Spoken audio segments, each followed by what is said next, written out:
Welcome. So nice to be with you again. Today, I want to talk about how to reduce your tax overwhelm. So, this is such a common thing. And actually, I feel like overwhelm is in the zeitgeist right now. I think everybody's feeling a little bit like all the things are happening all the time. So, what I want to bring you today is some sense of relief. Because what I do is the work of helping people manage their taxes, really like understand the rules around their taxes, follow the rules well, but also to create systems that make it more manageable this year and every year, right? And I just want to say, I used to be myself a person who was very, very disorganized with my taxes and receipts. Things were kind of scattered in different places, and I didn't really know how to set up anything well.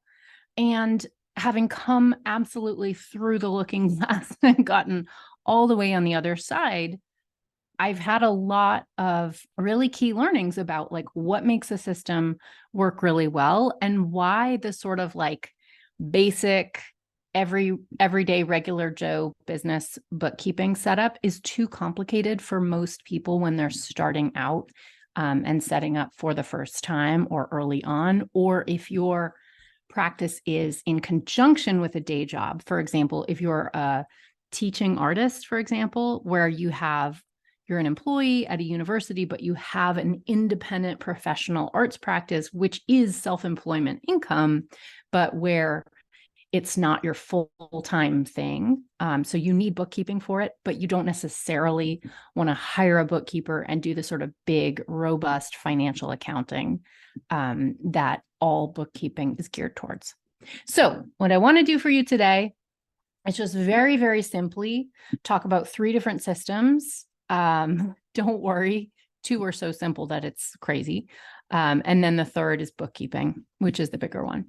So I want to talk to you about basically what I have learned about keeping them simple, and talk to you about a resource that I have for you. All right, so let's jump in. So I think one of the things that is super, super confusing for people when it comes to your taxes is even if you go and do the work of setting up bookkeeping, I think there's this real disconnect that makes people feel bananas, which is that you do your bookkeeping, you think you're tracking things all year, and yet when it comes to tax time, the questions that you need to answer to get your taxes done are not completely answered by your bookkeeping. And what that does is it sets you into a scramble. You have to go find that information. You feel uncertain where you should have been tracking that, where that information is, why it wasn't there in your bookkeeping. Like, why is there this disjointed disconnect between your bookkeeping and your taxes, right? So here's the thing. Bookkeeping, like traditional business bookkeeping, is really big and robust, and it's built on a system called double entry bookkeeping and financial accounting, right? You don't really have to remember those terms, but that's the system that it's built on, and it is built essentially towards these principles that are required by law to be followed by publicly traded companies. This is a really important aspect of accounting. In accounting, we use this thing called GAAP, generally agreed accounting principles. And the reason that's so important is that if you're going to buy a stock on a stock index, you need to be able to do your due diligence as an investor. You need to be able to look at the balance sheet and the profit and loss statement and the statement of cash flows. Those are the 3 statements, just FYI. You need to be able to look at those financial statements of Coca-Cola versus Caterpillar versus Apple versus, Meta. And you need to be able to compare them directly one to the other. And you need to know that each of those companies means the same thing with each line on their profit and loss statement and on their cash flow statement and on their balance sheet, right? You need to be able to compare apples to apples. So there's an entire system in accounting called GAAP, which is basically ensuring and in fact regulating by law that companies have to conform to those standards. Okay. That's really, really important so that the stock market functions, right? So that you can buy a stock and if you've done your due diligence and looked at those financial statements for this company versus this company, you can make an investment decision based on that because you are looking at, what you're looking at. Okay. So that's the big system that all other accounting systems are built upon. Okay. Now, let's take it down to the level of the solopreneur, the self-employed person, right? You are probably not selling equity in your business. You are probably not at any point in your future going to be regulated by the Securities and Exchange Commission. You are probably not going to need to conform to those higher level rules. Now, there's nothing wrong with conforming to those rules from day one. I mean, go ahead, it's fine. But what I am saying is that basic bookkeeping is built on a system of financial accounting that has all these rules in the background that for most self-employed people will simply never be relevant. Okay. So it's totally fine to set up that way. There's nothing wrong with it. But the thing is that it often creates a lot of complication that you just don't need. You have no use for in your life. Okay. Bookkeepers generally, when they have good training, not all bookkeepers do have good training, but those who do are trained on those principles. They're trained on the principles of GAAP accounting, and financial reporting. Okay. So that's a system. But here's the thing I want you to understand. Tax accounting, and financial accounting are actually two different systems. This is made very clear to larger companies. But the problem is it's not made clear to self-employed people. Even though we are businesses and we get all the benefits in the tax code of being a business, our tax filing, the Schedule C, sits on a personal income tax return, okay? And the personal income tax, it's well understood by the IRS that the least sophisticated businesses are filing a Schedule C. I don't mean that as an insult, and neither does the IRS. It's just that you're just probably a one-woman show, right? You're probably less likely to be running payroll, have employees. You have not yet, or maybe ever created a corporate entity. Maybe you did, maybe you formed an LLC, and that is fine. But forming an LLC, you're still filing your taxes on a Schedule C, okay?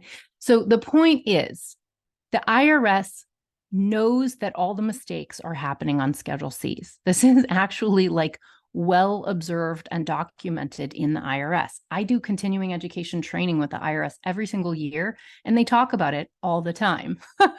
It's also why people with Schedule Cs are the most frequently audited, because people with Schedule Cs are the people making the most mistakes, because they are not hiring an accountant to do their monthly bookkeeping and reconciliation and keep on top of their quarterly tax payments. Okay.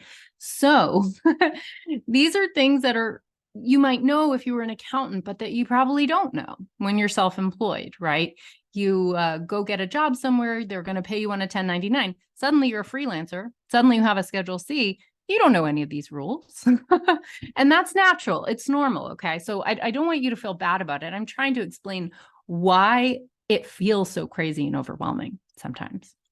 So last point I want to make to just describe why this sort of weird disjoint feeling happens, why you might experience that feeling of when you're doing your taxes of wait, this wasn't on my bookkeeping, right? That is a very normal feeling. So here's why that happens. When you elect to be taxed in a different way, when you elect a different tax entity, okay? If you don't know what I'm talking about, that's fine. Don't worry, because by default, you have a Schedule C. By default, you are who I'm talking to, right? You're filing a Schedule C. But if you have been filing a Schedule C for a while, you're making a certain level of profit, pretty high level of profit. It might at a certain point behoove you to form a different kind of entity, like an S corporation, for example. And then some people might form a partnership because there's multiple parties who own the business. And the other option is a C corporation.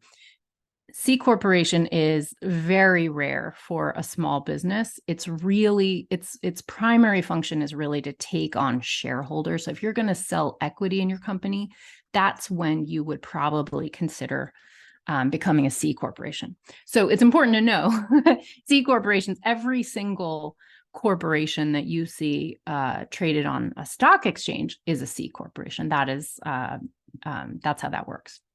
Okay, so with all that said, when you have a corporate tax filing, so either a C Corp, an S Corp, or a partnership all have separate tax filings outside of their personal income tax return, that's their corporate filing. All of those three entities do this process when it comes to tax time called the book tax reconciliation. Okay. You do not need to know the details of that, but what I'm bringing that up to illustrate, the reason I'm bringing that up is to illustrate that your books and your taxes don't match. We know this, and this is why there's a formal process to reconcile them in a corporate tax return. It's actually a requirement for someone who has a corporate entity. Now, when you're Schedule C, there is no requirement to do a book tax reconciliation. In fact, most people with a Schedule C have no idea what a book tax reconciliation is. That's fine. You don't need to know. The only point of me bringing that up is just to show that these things are not the same. Your books and your taxes are not the same thing. Okay, that's really my point. But because they're not the same thing, that's the source of most of your tax confusion. Because I think a lot of people feel like, well, I'm doing the right thing. I set up bookkeeping. That's the thing I'm supposed to do to organize my numbers. And you feel like, or you think that's supposed to get you straight to your taxes. That's a mistake, though. It gets you close to your taxes. It overlaps by 85, 90%. But that last 10%, that's where all the confusion is, right? There are all these places where your tax return does not match your bookkeeping and vice versa. And you didn't do anything wrong. That's not an indication that you're bad or doing something wrong in any way. That's totally normal. It's just really, it's kind of a bizarre thing that because the IRS is trying to not put too much administrative burden on a small business, a solo person, they don't require you to do this thing. But what it does is it leaves the door open for you, like scratching your head, like, why don't my books match my taxes? So I say this because, I spend all my time, I've spent so much time building a program, Money Bootcamp, that fixes this problem, right? That helps you set up bookkeeping that tracks more directly into your taxes. And the whole reason for that is that for most of you, if you're listening to this right now, if you're a solopreneur, a self-employed person, single, your business is a company of one, then the primary reason you need bookkeeping is really about taxes. It really is not about all the other stuff, all the financial accounting, accounts payable, accounts receivable, past and future debts, like all the sort of complexity that bookkeeping is capable of tracking. And it's a wonderful thing. You don't have that complexity. You just don't need it all. Okay. So that's the reason that people get really confused. That is like the number one core basis of why it is so head scratching to be a self-employed person trying to do your taxes, and why, if you've ever had that feeling where you're doing your taxes and you end up having to recalculate 3 different categories in your books, you're like, what is going on? I thought I was doing this right. So real quick, I want to just name 3 areas for you. I want to name the 3 different systems that kind of answer the question here, and the 3 systems that you need to keep yourself organized. Okay. Okay. I'm just going to do this really quickly because, again, I'm trying to reduce your overwhelm and I don't want to flood you with information. So the 3 different systems are: 1, bookkeeping. Yes, you need it. Yes, you need to track every deduction. And that is the primary purpose for you: tracking your deductions, knowing your profit, And being able to calculate, because you know your profit from that number, being able to calculate what you owe in estimated quarterly taxes every quarter and what you owe in taxes at the end of every year. So for taxes for the full year, okay? That is the primary purpose of your bookkeeping when you're self-employed, okay? So there's that. Setting up bookkeeping can be a little complex. It is the heaviest lift of all these three systems, and it's the one where you should focus your time. But I have a system that I teach, which is about directing those categories very specifically to feed straight into the categories on a Schedule C, so that it goes easily over to your taxes when it's the end of every quarter and you have to calculate your quarterly tax bill, or when it's tax time and you have to do your taxes. What I want you to be able to do is boom, boom, boom, really quickly know the summary of every single deduction category. I spent this on supplies, this on fees, this on licenses, etc. Okay. So that's bookkeeping. The other two systems are actually incredibly simple, and only take you 5 minutes to set up properly. So one of them is receipts. A lot of people waste time and get confused about receipts. Receipts are something you do not need to sort, and you should not do your bookkeeping based off of your receipts. Why? Because that's how you're going to miss stuff, and you're going to go crazy with how messy it is, okay? Receipts are for storage.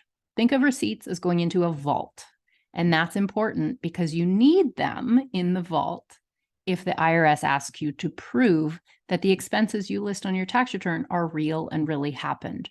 Like I said, Schedule C filers are the number one most, maybe not number one, but they are a frequently audited category of taxpayers. I know this because I study with the IRS. I see, I see the target areas.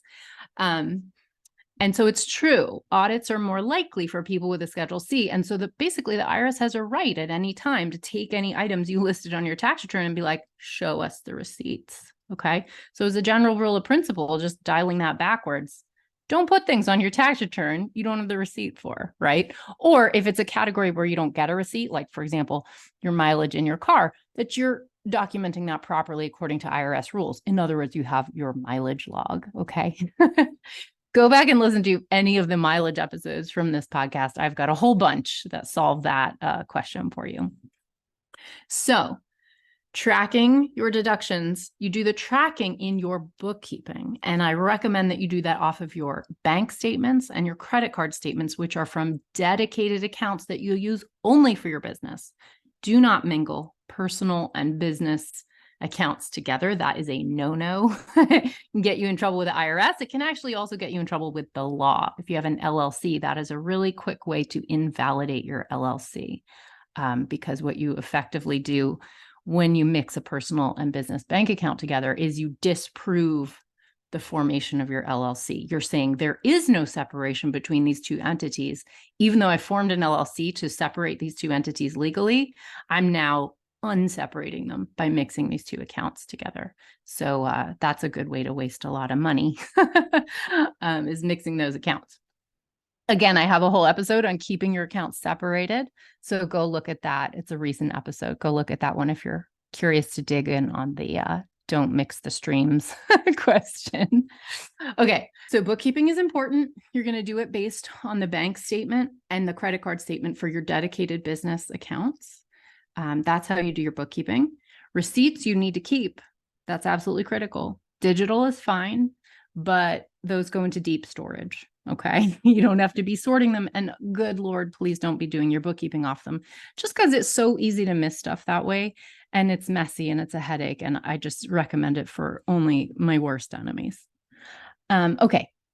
Number 3, the last one, is your tax documents. So this is another thing that you need to keep and you need to track and you need to not miss any. Okay. I think you probably know that missing a tax document is a headache. So just creating a very simple system for organizing your tax documents and making sure you get them all. And then this goes in another direction too, making sure that you issue tax documents, you need to. So if you paid contractors, you're going to need to issue them 1099s for the year every January. That's the other system that you need. Okay. So there's bookkeeping, there's tax documentation, and then there's receipts. And these are three separate systems. Receipts and tax documents, these are simple, right? Kind of just putting them into the same file folder, not together, but each into their own file folders. That's kind of it. The bookkeeping is the one that takes some work. And I just want to say to you that I have a class. I have a free class if you missed it. I gave a live class on understanding your taxes just a little while ago. And I talk about these three systems, and I talk about how I have built in my program the methodology I have to keep these things separate and how they simplify your life. So I just want to mention to you that that class exists, and there is a replay now. So if you're interested, if you meant to sign up or you did sign up, but you forgot to come, or you just life got away from you, you are so welcome to go watch it now. You can learn a little bit more about those systems and how they work. And in that class, I also have, I talk a little bit about my program, like specifically how I've designed a system that makes the bookkeeping part much, much simpler and tracks straight to your taxes. All right. So I hope that has helped you understand what those three different systems are. I really hope that if you want to, go check out that masterclass, Understand Your Taxes and Make Money.